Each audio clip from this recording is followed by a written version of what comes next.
Hi everyone, welcome to my presentation on cultural diversity and the internet. I hope you find it enjoyable and get something interesting out of it. Okay, so briefly I'll talk about what cultural diversity means to me, and in a nutshell it means that minority groups and different ethnic and racial groups, and when I say different I mean different to that of the dominant group, that they are represented and have a valid place within the wider community. And of course, in context of this presentation, are represented and have a valid place within the online community.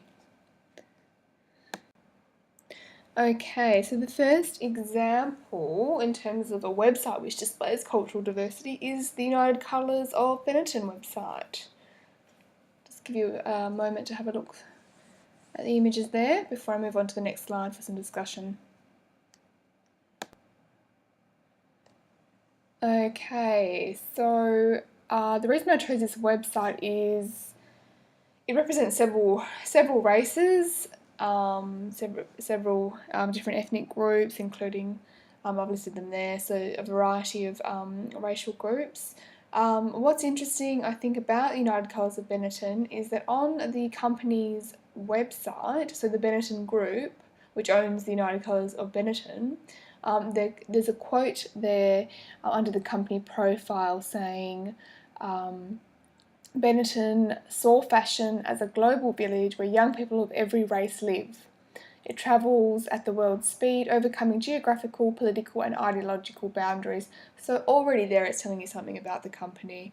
They see themselves as being culturally diverse. Okay, the second website that I thought displayed great cultural diversity was the SBS Food website. So again, I'll just give you a few moments to have a look there at the images and the text and the overall website.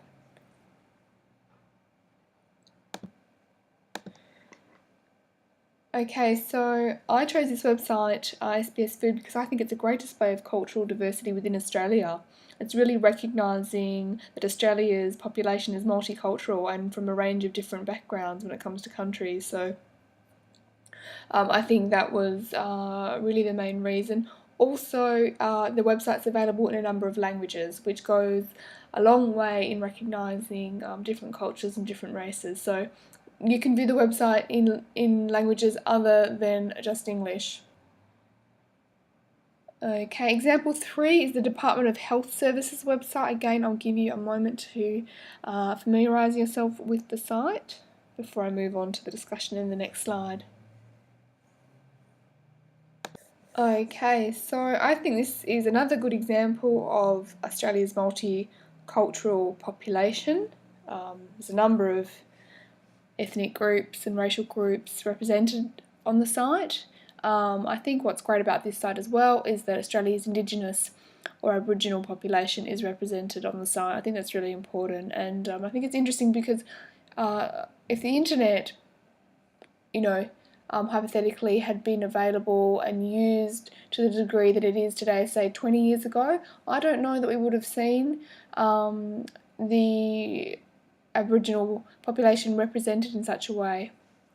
So I think it's great to see, and the website is also available in languages other than English, so again being a good display of cultural diversity.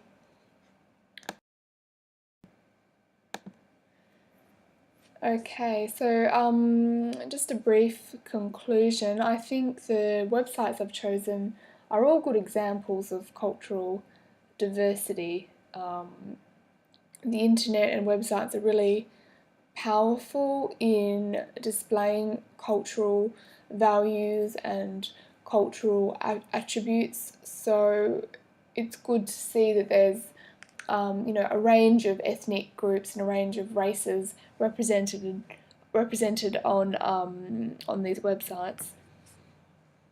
So that's it. I hope you've enjoyed it. I hope you've got something out of it. And feel free to contact me if you've got any comments or any questions, or you want to have a bit more of a discussion about anything on here.